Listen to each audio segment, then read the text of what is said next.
In this video, I'm going to be talking about some dynamics between the golden child and the scapegoat, as in the sibling relationship or actually non-relationship.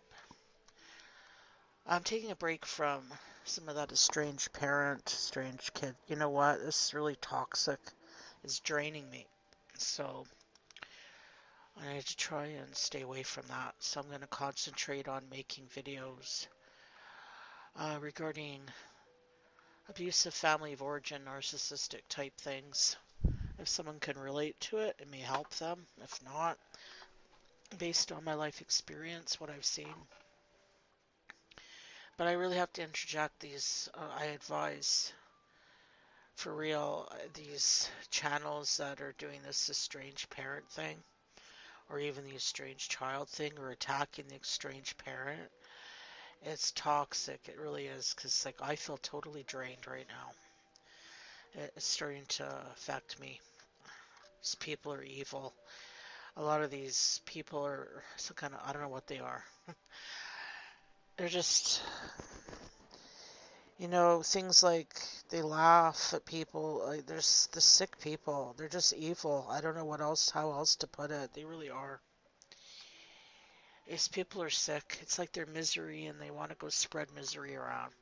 They mock you, attack you, you respond, you waste your time. No one listens to anyone. Everyone just wants to hear their own voice. I even had a run-in with someone that supposedly, they don't call themselves a Christian, but wow, someone saying they don't have to explain their faith to me? Really? Get out of here. Anyone that's a real Christian does would profess and explain their faith to anybody. Yeah. These people are sick. I had enough for right now, maybe permanently. I don't know. I've had enough. And, I'm doing this all for free. I don't ask. This is what kind of makes me mad in some ways. I don't ask anybody for anything. I don't ask anybody for money or anything. And all I want is to be treated like a decent human being. I don't even get that. I don't even get that. For those of you, if anyone's listening that is a Christian, you know how in the Bible Jesus said, don't be surprised or whatever with when the world hates you, because to know that the world hated him first. I know what that feels like. I've been going through that my whole life, and you know what? It doesn't end. I'm 59. I still go through it. Just lots of evil people on here. So just beware. Beware. A lot of these people, they have these accounts. Are they real people? They're not human. They don't act human. There are a lot of sick people on here, and I had enough. I really have. Okay, so I'm gonna do something different. So I'm gonna start making some videos on the dynamics. Okay, so what I'm talking about here is the sibling. I personally only have one sibling. I have one sister that is 10 years older than me. Now I'm talking about my case. It's my sister is the golden child, and I'm the scapegoat. Okay, from my experience, and like I said, I'm 59 years old. I tried recently to reach out to my sister. I don't know, I might be going all over the place because I don't really know where to start because there's lots of stuff here. I have to do more than one video. I'll try to fit it all in one. Okay, so basically, with that particular, with that virus, um, it was about like what 2 years or so. Okay, it was about 2 years. Well, even before that, she never really phones me or anything. So I thought, okay, since I have asthma, you would think that if she was a decent person, she would phone, say if I was okay, because when you have asthma, that wouldn't be good if you ever got that virus. And she never did. So I know what I did do one time is I did phone her, and I basically said to her, okay, well, I'm phoning you. Um, can you have the decency to phone me and see how I was doing? Because I have asthma in case I got that virus. I mean, I'm phoning you. Couldn't you, phone me? And you know what she did? She basically said something about her husband having a blood clot in his leg that moved to his lung, and that if he got the virus, he could die, and all she cares about is him. And then she hung up on me. That was it. That was it. So it's like, I don't matter. Who cares? Who cares if I'm dead or alive? This is how you get treated. She's just nasty piece of garbage. Oh, I don't want to say I hate her, but yeah, in some ways I do because I'm not supposed to hate people, but yeah. How she's always never treated me fair. She has never been fair to me, ever. Ever that I can remember, ever. Okay, so then I didn't, engage after that. And then I did after again because I thought, okay, she's 10 years older than me. She is 69. I'm 59. You would think by that age, okay, we're getting older. Believe it or not, my mom is still alive. She's going to be 90 in February of next year. I told my sister, I said, okay, this is how it is, how we were brought up with the narcissism, and she doesn't want to know anything about that. I might bring up another video, I might squeeze it in here. Maybe I'll do it in another video because I tend to talk um, too much and it gets long, but basically, she doesn't know anything about narcissism. She doesn't really want to know. But I basically told her like this, okay, she has admitted that my mom like pits actually my dad also, but he's been dead for a while, so they pit the one child against the other. So she does admit that. She knows that because she said that. So she does admit that. But other than that, I said, okay, well, if you know they did that, then why are you letting, like with my mom, she's the only one left now. So I said, why are you letting her win then? Why can't she have a relationship with me? I'm the only sibling. There was only two of us. That's it. Why are you letting her win? I tried to reason with her and say, really, why let her win? And then I thought maybe I got through to her, but you know what? It turns out it's all a big bullshit lie. And she had the nerve, she basically, because there's some things that has happened in the past that have never been resolved between me and my sister. She's never admitted to, and I would like to have things resolved because I'm that kind of a person. I don't, if there's issues that aren't resolved, it kind of puts a wall up between me and the other person, so I kind of need to have things resolved. Or else I'm not really comfortable in the relationship. I don't feel safe. I can't really bond to another person if I don't feel safe. There's issues, because how we grew up, the issues they weren't resolved. They were just swept under the rug, denied, whatever. Okay, so basically, regarding a relationship, I told my sister, well, yeah, okay, why are you letting my mom win? Why are you letting them win? So then she kind of agreed to try and have a relationship with me, but how did she do it though? She doesn't want to be fair. You see, relationships are give and take. She doesn't want to be fair. I mean, what does she say to me? She gets kind of mad in a way, and she says, basically like, okay, I'll have a relationship with you if you want to have a relationship with me, but you need to leave the past in the past. It's like she gave me a condition. Basically, I'm not supposed to bring up the past to her. I'm not supposed to hold her accountable for anything. Like I said, that is, to me, has been unresolved. So she is willing to have, or according to what she said, anyways, that she is willing to have a relationship with me under the condition that I don't bring up the past and leave it alone. Okay. That that does not sound like an equal relationship. That sounds like unfair bullshit to me. So I thought, okay, have it your way. I'll agree to that. But I knew in the back of my mind that this wasn't going to work.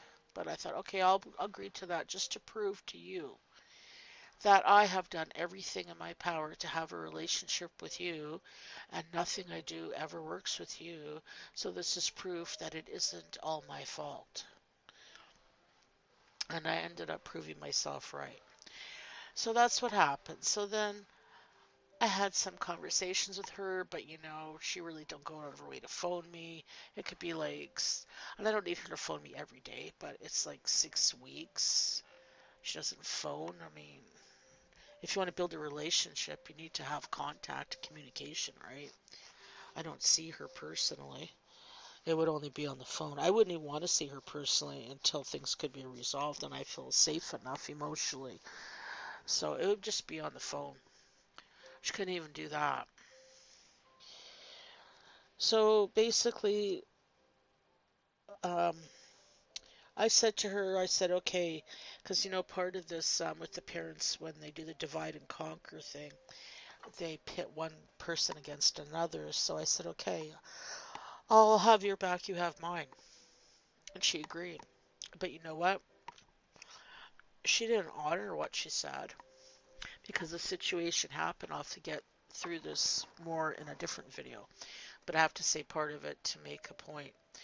So what happened was my mom did this cancer scare this year in around June, and she kind of tried to fish me. My mom tried to fish me in to do these, agree to these things that I'll explain in a different video. But basically, the bottom line is this. There was supposed to be communication about her and how she's doing and all that, what she's going through. Now, based on what my mom said, I thought she would be dead by the end of the year. As far as I know, she's still alive. Okay, so basically, what happened was my mom was going to send a letter saying about her diagnosis and whatever's going on. Okay, so what she ended up doing is my mom sent a letter to my sister, and you have to understand my sister doesn't have any contact with my mom. My sister never talks to my mom. My sister never phones my mom. When my mom phones my sister, it's either voicemail, she doesn't return the call, or she does talk, it's like doesn't get into anything, and bye, I have to go now. That's what her and her husband do a lot. They do this, bye, I have to go now. So my mom sent a letter, that doctor note thing letter, to my sister, who has nothing to do with her, who could give a shit whether she's alive or dead, who hasn't even tried to reach out to her. And what does she do with me? She doesn't send me a letter. She only sends it to my sister. She doesn't send it to me. Even though I'm the one who listens to her crap, I'm the one who does try and reach out to her. Well, not anymore. I'm not going to. I don't think. I don't feel like it. Um, yeah. What do you call that? So, as in having each other's back. Okay, so my sister phoned me when she got the letter. She didn't phone me before that, but she phoned me when she got the letter, and then she asked if I got it. I said no. So then she scanned it and sent it to me with my email. Yeah, I still got the email. It's very friendly. It's like, I don't know if I can find it. Just hold on, I'll have to do a search because lots of emails. There it is. I got this email from my sister on July 22nd of this year. So this is how she addresses it.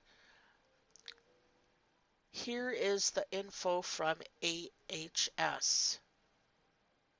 Dot. And then her name. That's it. No salutation. Nothing. Sick. Flippin' sick. That's the kind of person she is. No heart. Anyways. Okay, so now this is important to note. If it was me and the situation was reversed, I would have phoned my mom and confronted her on it and asked her, why didn't you send my sister that note? Why'd you just send it to me? What are you trying to pull? My sister never did that. She never stood up for me.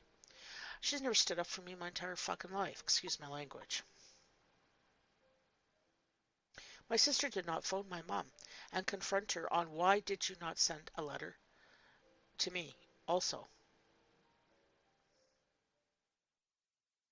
She agreed to have my back. She's a liar. She doesn't have my back. She don't care about no one but herself. She's a selfish twat like she always was. And it's starting to remind me why we never got along and why I was so angry when I was younger because it's the same shit. She's the same person. She doesn't care about me. She only cares about herself. She's a selfish twat because she got whatever she wanted. She's a golden child. She doesn't give a shit about me. Excuse my language, but really, I have to say it how it is. Okay, so that's what happened. So I let that go. And then, like I said, it's like 6 weeks. She doesn't phone. I'd phone her and say, okay, well, where's the phone call? She always has an excuse, you know. I forget what was it now. One of the excuses was she got pink eye from one of her grandkids. Another excuse, so she had some health issues. It's always an excuse, but it's bullshit. I don't buy it. It's always an excuse. So she can't take 5 minutes out of her day to phone. Yeah, right. Okay, so it goes on and on and on. So what happened is there's one time I phoned and I didn't know her exact birthday, so ended up, it was actually about 4 days before her birthday that I phoned her, so I asked her and then I marked it down, so I had her birthday. So then what I did was I phoned out her birthday, but I phoned in the morning because I don't have health issues and sometimes I'll rest, so I thought I better phone her in the morning so I get it over with in case I'm resting and then I'm not going to be phoning her. So I did phone her on her birthday. And she did this, oh, thank you so much, blah, blah, blah. But it sounded kind of phony. I think it was phony because I told her, she didn't even, this is the thing too, she didn't know my birthday. She gave the wrong date. It's not like if I don't know your birthday, okay, what day is it? But she gave the wrong date. She thinks she knows it and it wasn't the right date. So I corrected her. Okay, so what happens is my birthday's quite a ways away from hers. So actually, let's say 1, 2, 3, 4, 5, 6, about 7 months. So, anyways, so when it's my birthday, she doesn't phone. And I thought, okay, real nice, hey. You're trying to have a relationship, sure you are. You put conditions on me as long as I don't bring up the past and all that, right? Okay. So I kind of thought, you know what, I'm not gonna, on my birthday, the day after, no phone. So it was about 2 days after my birthday. I thought, okay, I'm gonna phone her and confront her on this. I'm probably not gonna get anywhere, but I'm gonna confront her anyways. So I did. So I phoned her and confronted her. So what happened is she got defensive. I said, how come you didn't phone on my birthday? I phoned you on your birthday. Now, to be fair, okay, so you could tell she's getting defensive. She's getting mad.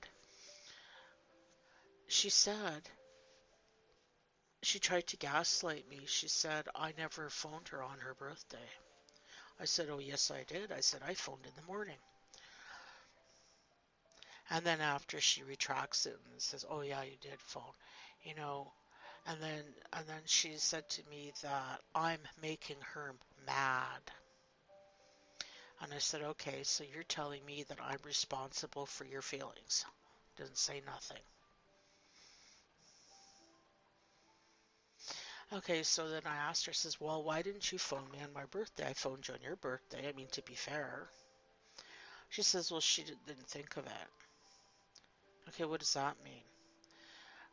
To me, what it means is you're not important. You're invisible. Who cares about you? I'm not thinking about you. Blah blah blah. You know, What kind of crap is this? A relationship is two ways. I'm not going to put all the effort into it. She's the one who had the condition that not to bring up the past. And yet, even though I really didn't agree with that, but I went along with it, even though I did that, it still isn't good enough. Because she's still not putting any effort into the relationship. She's still not being fair. She's still not treating me right. She still treats me like garbage. Like I'm not important. Like I don't matter. She's an asshole. She's always been an asshole, and she still is an asshole, and she always will be an asshole. And she blames it on, this is the thing. And then I confront her that, and then she says that, well, she blames it on my mom. She said because the parents, they pit us against one another. And I said, yeah, okay, they did that. But I says, you're an adult now. You can choose to do different. She still wants to blame how we're brought up, but she doesn't want to change anything. So it's a cop out. It's a bunch of bullshit. If she wanted to change it, she could, but she doesn't want to. I don't know why she doesn't want to. I think part of it could be because when you're the scapegoat, um, those people that are scapegoating you, they smear you like behind your back. They see bad things about you that may or may not be true. A lot of times they're not true, or there could be half truths. So what would happen is if I have a relationship with her, then it might expose her as being a liar, you know? Um, I really don't know what it is. Or maybe perhaps if she has a relationship with me, it'll remind her of how she grew up or something because I'm related to her. I don't know. But she's not a nice person. She's never been fair to me. She doesn't play fair. Like, as in, I phone you on your birthday, you have a decency, why don't you phone me on my birthday? And yet it's really weird, and yet she mails me this Christmas card, but yet she doesn't have a relationship with me. She doesn't want to, and she doesn't phone me. Oh, yeah, she did one. Oh, actually, I have to interject this. So I'm trying to think of the timeline here. Okay, so then it was the birthday thing. It was before that. I have to go because that's what I'm saying, kind of going all over the place because there's so much in my head. I can't organize it really, and I'm not writing it on a piece of paper. Okay, so where I am, we have the Thanksgiving holiday, which is in October. So this is what did happen. It was strange. And the other part too, she makes these jabs at me, and then she denies doing it. Okay. There was one time that she did phone though, and it was actually October the 11th of this year, on a Wednesday. And I'm, like I say, resting because if I don't feel good, I rest a lot sometimes. So I was resting, and then the phone rang. I thought, oh, good. I don't want when I don't feel good and I'm resting. I don't want to answer the phone. I don't. So I seen it was her, so I let it ring. I thought, I'm not answering it right now. Didn't leave a message. Phoned again. I think it was like phoned two, three times. So I thought, well, maybe I better answer it. So I answered it, or else I phoned her back. I'm trying to think what I did. Um, I know I was at the computer when I was talking to her. I could have phoned her back. Anyways, it doesn't really matter. This is the point. She never left a message on the answer machine. All she phoned me for, this was after Thanksgiving. She never asked how the holiday was or anything. Nothing. Nothing personal. All she did was one purpose. She phoned me to ask me about what the family history regarding intestinal issues because her granddaughter was in the hospital thinking she might have Crohn's disease or something. And that's all she wanted. So I gave her the information. At one time, it was like a long time, maybe over 20 years ago now. I had a bout with colitis because a doctor gave me tetracycline, which is a very strong antibiotic, and you can get that colitis from that. But I fixed it. I took the probiotics. It took me about 5 years, but I've overcome that. I've never had a problem since. I don't take anything for it. That's gone and done. That's all she wanted. She just wanted information from me about that. And there's a difference between Crohn's and colitis and all these other things you can get. It's not that simple. So that's all she wanted. There was nothing about how's your Thanksgiving, how are you doing, blah, blah, blah, nothing. She just wanted information from me regarding that one thing. And then after I gave her the information, all that I had, plus my own experience, then she basically said, "Oh, gotta go now. I'll get back to you later. Bye." That was October the 11th. Okay. So then we have from October left, we count 1, 2, 3, 4, 5, 6, 7, 8, 9. Now we're going over 9 weeks, and then my birthday's coming up. From that point to that, never phoned for my birthday. Then I phoned her the birthday and confronted her. She couldn't have phoned, but she phoned when she wanted something. She couldn't have phoned. I gave her shit for that too. I confronted her. I said, "Well, you phoned last time about with your kid, that grandchild with Crohn's or whatever. You asked me all this stuff and said goodbye. Okay." And then nothing. And she gets mad and defensive when I confront her on things. I don't. This is not equal relationship. This is not a two-way street. This is one way. She doesn't give a shit about me. I don't care what she says. She even said one time, she says, "Oh, I care about you." Really? I don't feel it. You don't care. What kind of caring is that? She's such a liar. I can't stand that. She keeps lying to me, making excuses. So basically, I don't know. The birthday, I think it was on the 18th. I phoned her, confronted her on that. Now, from the 18th, now we're on the 27th, no phone call. No phone call before Christmas, right after Christmas. New Year's is coming up, nothing. This whole thing is bullshit. Total bullshit. So, what's my point? This is my point. If you have a similar dynamic situation with a golden child sibling, don't waste your time. If you get similar things, they always have an excuse why they don't contact you or interact. They like to blame you for everything. Like with her putting conditions on me, put conditions on you. You have to do things their way. It's not an equal relationship. They don't care what you want. It's always based on what they want. One-sided. There's no point. Because you know what? I went along with her condition of don't bring up the past. And you know what? It still doesn't turn out. It's still not good enough. Nothing's good enough for these people. Nothing. No matter what you do. It doesn't matter what you do. It's doomed. They don't want to face themselves. They don't want to resolve issues. It's doomed. Relationships take two people. Both people have to be willing to resolve issues and listen to each other. And this just doesn't happen in this dysfunctional family stuff. It doesn't happen. It's a one-sided deal. So I had enough. I don't think I'm trying anymore.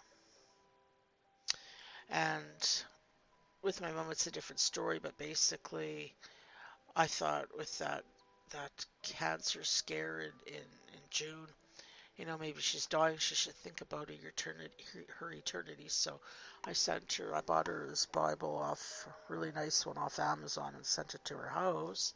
And she got that, I think it was June 29th of this year. And you know what? It's like over 6 months, she's never contacted me. Because we had a fallout again, and I told her basically, what do you want out of me? Just leave me alone. Because she just wants to abuse me. Like her sending my sister that doctor letter and not sending it to me, and I confronted her And I don't want to get into my mom mix this up, but I'm just saying I confronted my mom on and asked her, why did you do that? Why did you send that letter to my sister, not to me? Because my sister doesn't contact her. She has no communication with her. I'm the one who tries, and she treats me like shit, like dirt. And I asked her, why did you do that? And I could tell by her tone of voice that she enjoyed it because she's basically said, uh, I asked her directly, why didn't you send me the letter? And her answer was, because I didn't. That was her answer over and over, because I didn't. She didn't give me a valid answer. She did it on purpose to hurt me. That's the kind of family I have. And there's no family. It's a joke. So that's what happened with my sister, and my mom. So I would say, yeah, if you got that kind of situation, don't waste your time. I'm telling you, I'm 59 years old. My sister is 69. There is still no relationship. Nothing has ever been resolved. Nothing's ever going to be resolved. And I could go into the history, but I don't want to make this video too long. And I really don't feel too well today, so I'll cut it short. And some stuff I can explain maybe in a further one. How the golden child treats you when you're the scapegoat. They treat you like dirt. They treat you like you're not human. You don't matter. You don't have feelings. You're invisible. You don't matter. If they can use you for something, they'll use you. But other than that, you don't matter. And no matter what you do, it won't work. Even if you follow their conditions, it won't matter. Because they don't care. You know, they're evil. They really are. They're just sick. And so are a lot of these channels on YouTube. They're evil too. And I'm getting sick of that too. So, whatever. This whole world is fucked up, I think. Okay, so that is for that. And I'll do more videos on this. I don't know which one's first, but I don't know. The bottom line is this.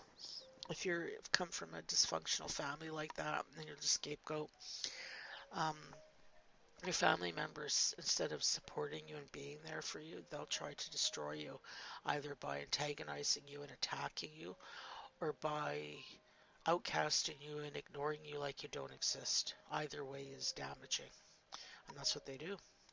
So you need to be strong enough. You need to overcome. You need to try and make your own life, make yourself happy. Having faith helps. I've been a believer in Christ since I was 12, about 12, so that helps. You can't depend on these people for family because they're not family. They're not normal. I don't know what's the matter with them, but they're just evil. There's no other word for it. And the same thing, a warning going on these on YouTube and channels. Just be careful because a lot of people, they're evil too. You can tell how they talk. They laugh at people. They don't listen. They just talk. They attack. There's just lots of evil stuff out there. It's just people are screwed up. And misery loves company, so yeah, not a good idea. Okay, so for this one, I think that's about it. So the bottom line is, if you have a golden child sibling and you're the scapegoat, no matter what you do or don't do, it doesn't matter either way. It'll never be good enough. If you're going to jump through hoops, there's always one more hoop to jump through. If you want to do carrot on the stick, it's always moved further away.